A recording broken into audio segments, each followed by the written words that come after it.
الحمدللہ رب العالمین والصلاة والسلام علی سید الانبیاء والمرسلین اما بعد فاعوذ باللہ من الشیطان الرجیم بسم اللہ الرحمن الرحیم۔ الحمدللہ پروگرام الفرقان میں عقائد کا بیان چل رہا تھا اور ہم جس ٹاپک پر گفتگو کر رہے ہیں وہ عقیدہ آخرت ہے، اور عقیدہ آخرت میں مختلف پہلوؤں پر ہم دلائل عرض کر رہے تھے، مختلف اس عقیدے کے سمجھیں مختلف انواع آپ کہہ لیجئے کہ مختلف اس کو شکلوں میں بیان کیا جا سکتا ہے۔ مثال کے طور پہ عالم برزخ،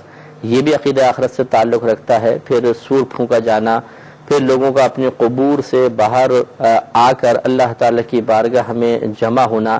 جمع ہونے کی کیفیات، پھر اللہ کی بارگاہ میں پہنچنے کے بعد حساب و کتاب، اور اس کے بعد جنت دوزخ کا داخلہ،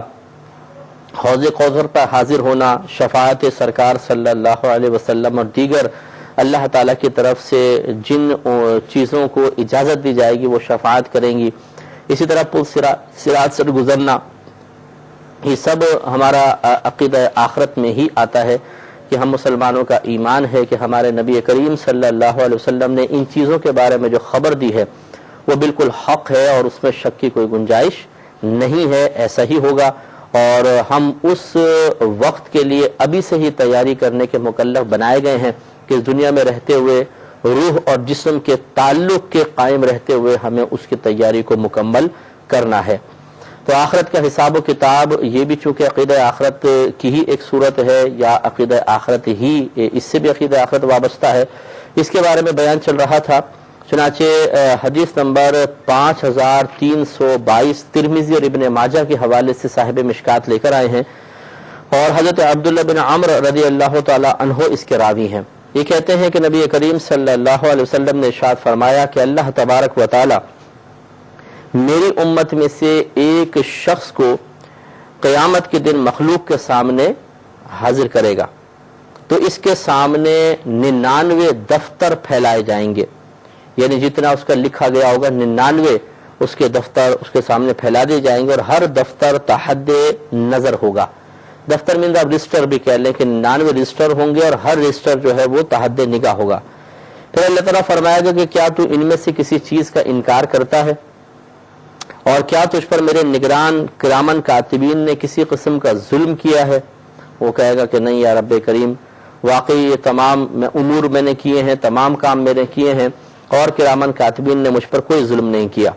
پھر اللہ تعالیٰ اس سے دریافت فرمائے گا کہ کیا تیرے پاس کوئی عذر ہے تو بیان کر دے۔ وہ کہے گا یا رب کریم کو عذر بھی نہیں ہے۔ اور سمجھ لیجئے کہ جب یہ صورتحال ہوگی تو قریب مایوسی ہو جائے گا، مایوسی کے قریب تر ہو جائے گا۔ لیکن نبی کریم صلی اللہ علیہ وسلم فرماتے ہیں کہ اللہ تعالیٰ اس وقت فرمائے گا کہ ہمارے پاس تیری ایک نیکی ہے اور تجھ پر آج کوئی ظلم نہیں ہوگا، یعنی جتنے تیرے گناہ ہیں ٹھیک ہے سامنے رکھ دیے گئے، اب تیری ایک نیکی بھی ہے، اور وہ نیکی چھپا کر رکھی گئی تھی، اس وقت ظاہر نہیں کی گئی تھی، تو اللہ تعالیٰ ایک ورقہ نکلوائے گا، ایک پرچہ نکلوائے گا جس پہ لکھا ہوگا اشہد ان لا الہ الا اللہ واشہد ان محمدا عبدہ ورسولہ، یہ کلمہ لکھا ہوگا۔ اللہ تعالیٰ فرمائے گا جا اس کو لے جا اور اپنے اعمال کے ترازو میں اس کو رکھ دے۔ تو وہ عرض کرے گا کہ یا رب کریم، یہ ایک بظاہر چھوٹا سا ورقہ، چھوٹا سا صفحہ، اتنے میرے یہ 99 دفتر ہیں، ہر دفتر تحت نگاہ وسیع ہے، تو یہ کہاں ان کے مقابلے میں کام آئے گا؟ تو اللہ تعالیٰ فرمائے گا کہ جا رکھ دے، آج تجھ پر کوئی ظلم نہیں کیا جائے گا۔ رحمت کونین صلی اللہ علیہ وسلم فرماتے ہیں وہ شخص جائے گا اور ایک ترازو کے ایک پلڑے میں وہ 99 دفتر ہوں گے، دوسرے پلڑے میں اس نیکی کو رکھ دے گا۔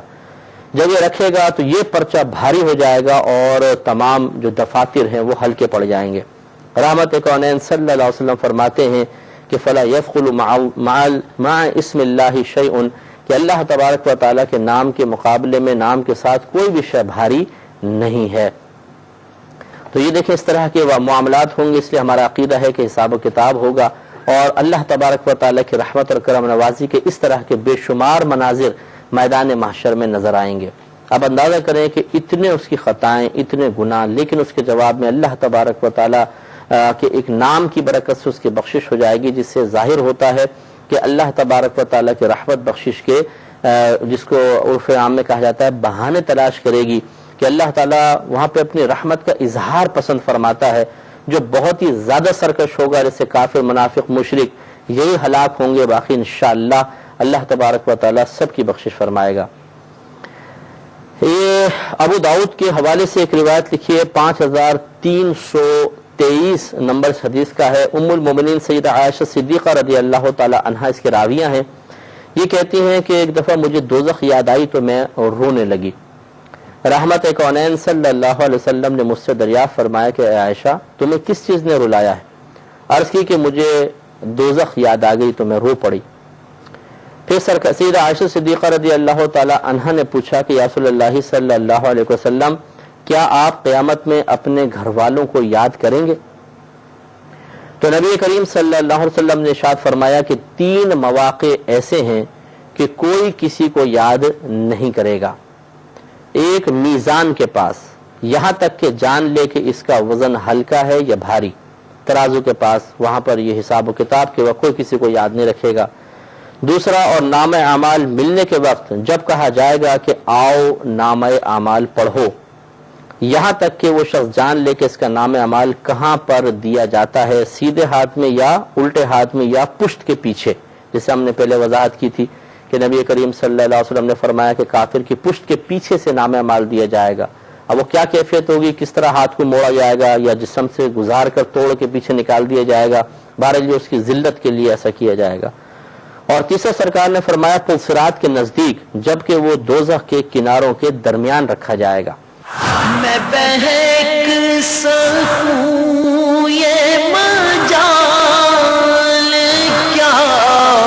میرا رہنما کوئی اور ہے۔ تو ان 3 موقع پہ کوئی کسی کو یاد نہیں رکھے گا، لیکن اس کا مطلب یہ نہیں ہے، یہ یا تو حدیث بہت پہلے کی ہے جب نبی کریم صلی اللہ علیہ وسلم کو تمام احوال ذکر نہیں کر دیے گئے تھے، کیونکہ آپ کو بتدریج علم حاصل ہوا ہے، یہ ہم نے آپ کو پہلے بھی علم غیب کے موضوع کے تحت بتا دیا تھا۔ اور اس کی وجہ یہ ہے تعویل کرنے کی کہ آگے خود ایسی حدیثیں آ رہی ہیں جس میں نبی کریم صلی اللہ علیہ وسلم اپنے امتیوں کی امداد کرتے ہوئے نظر آئیں گے، کہیں پل صراط پر آپ کھڑے ہوں گے اور سلم سلم ارشاد فرما رہے ہوں گے، اللہ تعالیٰ سلامتی فرما اور اپنے امتیوں کو گزار رہے ہوں گے۔ حوض کوثر پہ آپ موجود ہوں گے، پانی پلا رہے ہوں گے، میزان پر آپ موجود ہوں گے اور نام اعمال کے وزن کے سلسلے میں معاون ثابت ہو رہے ہوں گے۔ لہٰذا اس میں یا تو عام لوگوں کا بالکل بیان ہے کہ عام لوگ کوئی کسی کو یاد نہیں رکھے گا، زیادہ افراتفری کے عالم میں ہوں گے، تو اس سے یہ نتیجہ نکالنا کہ دیکھیں نبی کریم صلی اللہ علیہ وسلم بھی ان 3 مواقع پہ اپنے گھر والوں کے بھی مددگار نہیں ہو سکتے، تو کیا کسی پر کرم فرمائیں گے؟ یہ غلط سوچ ہے، غلط خیال ہے۔ نبی کریم صلی اللہ علیہ وسلم کی میدان محشر میں کتنی عزت اور کتنی وجاہت ظاہر کی جائے گی۔ ایک تو ہے کہ آپ کے پاس موجود ہے وہ عزت و وجاہت، میں نے نہیں کہا کہ آپ کو عطا کی جائے گی، وہ تو پہلے ہی ہے، ظاہر کی جائے گی، آپ کو اظہار کا موقع دیا جائے گا، اور ہر جو اول اور آخر شخص ہوگا سب پر یہ ایک ساتھ منکشف ہو جائے گا کہ آج اللہ تبارک و تعالیٰ کی بارگاہ میں جو سب سے زیادہ ذی وجاہت شخصیت ہے وہ ہمارے نبی کریم صلی اللہ علیہ وسلم